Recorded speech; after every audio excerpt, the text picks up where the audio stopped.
Assalamualaikum warahmatullahi wabarakatuh. Kali ini kita akan lanjutkan tentang kepenulisan di bagian tips menulis jurnal artikel. Sekarang kita akan fokus bagaimana menulis bagian findings and discussion.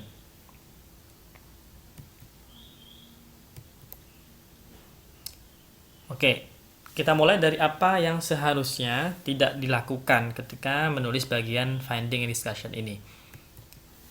Pertama, yang paling sering dilakukan oleh banyak mahasiswa adalah menuliskan per data. Data 1, data 2, data 3, kemudian diberikan deskripsi. Nah, itu kurang baik ya.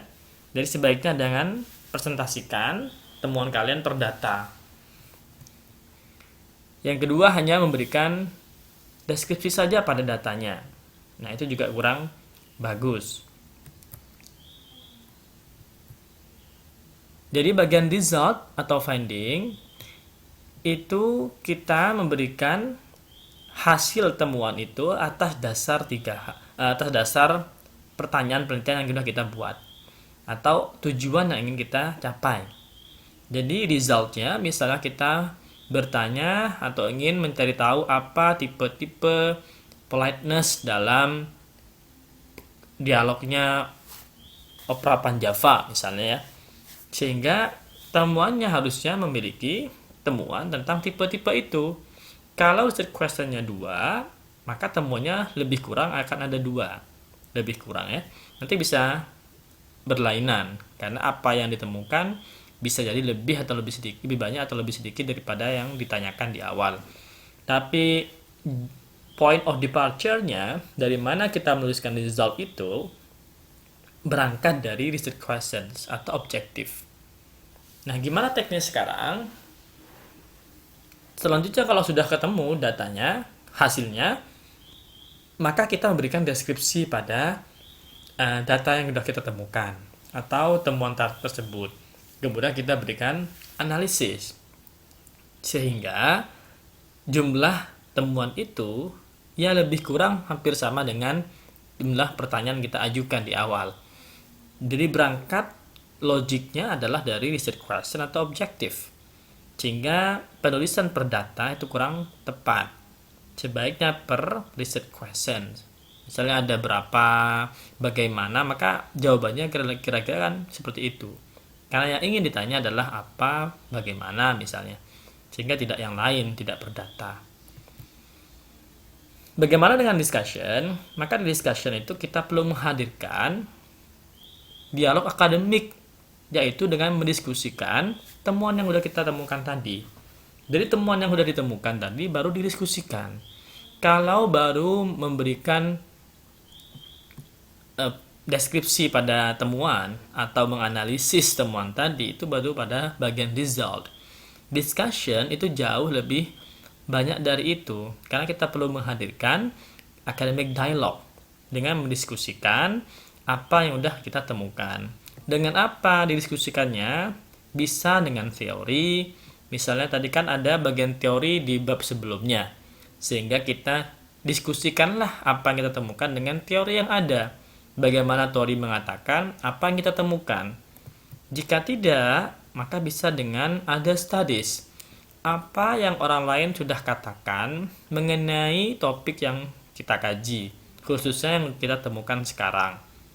Nah, sehingga itu akan muncul academic dialogue. Jika hanya memberikan data, kemudian memberikan deskripsi, menganalisis, sebatas itu, maka itu belum muncul pada bagian discussion. Sehingga butuh untuk dikonfirmasi, didialogkan dengan teori yang lain yang ada atau dengan kajian yang lain. Apakah posisi kita itu mendukung, menolak, melanjutkan, ekstensi, dan lain sebagainya. Sehingga akan jauh lebih jelas bagaimana kita melakukan penelitian di posisi sebagai apa.